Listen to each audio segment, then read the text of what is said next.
A new tool for the disruptor in chief. Donald Trump now has veto power over part of Canada's trade agenda because of a provision in the US-Mexico-Canada trade agreement. There's a clause that aims to prevent free trade talks with China. Chapter 32 says if Canada, the US, or Mexico want to start free trade talks with a non-market or state-run economy, the other two partners must first approve or they can kill the USMCA. It is troubling to provide another country with a formal role in vetting Canadian trade negotiations. The Trump administration hates China's trading policies and is waging a tariff war to pressure its government into changing its ways. Chapter 32 is seen as part of that wider strategy. You know, the continent as a whole now stands united against what I'm going to call unfair trading practices by you-know-who. Starts with a C and it ends with an A. Canada? No. Nice try. Canada is now in an uncomfortable position. The Prime Minister wanted to strengthen ties with China and even traveled to Beijing last December in a failed attempt to launch free trade talks. Those efforts are not dead, he says, despite the provision. And we, as always, will look for ways to engage, deepen, and improve our trading relationship with them. Canadian canola farmers have serious questions about what this all means, since they say they could make up to $1 billion more per year if they had free trade with their biggest customer. China is a really important market for us. We see an opportunity to grow in that market in the future.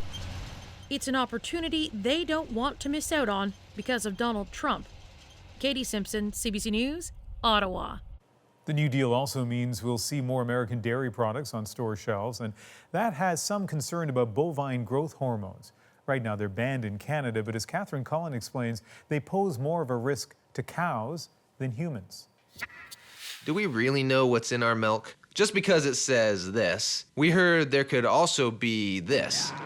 I think it's important for people to know that almost all foods contain trace quantities of hormones or hormone-like compounds. With the new trade deal opening up Canada's market a bit more to some U.S. products, including milk, butter, cheese, yogurt, and ice cream, to name a few.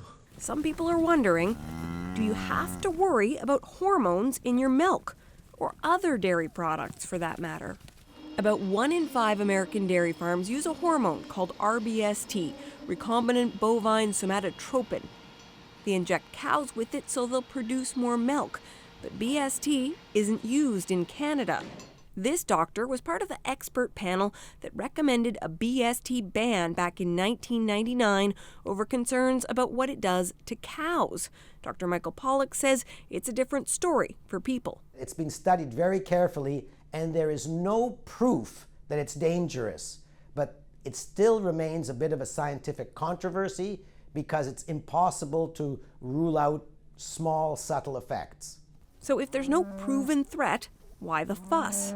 Am I playing Russian roulette with my family? Certainly, campaigns like this have raised questions. Fears around the use of BST have been overblown, I suspect, and for good reasons. Obviously, we wanted to protect our market, and we wanted to sell to Canadians that our practices are very strong and robust.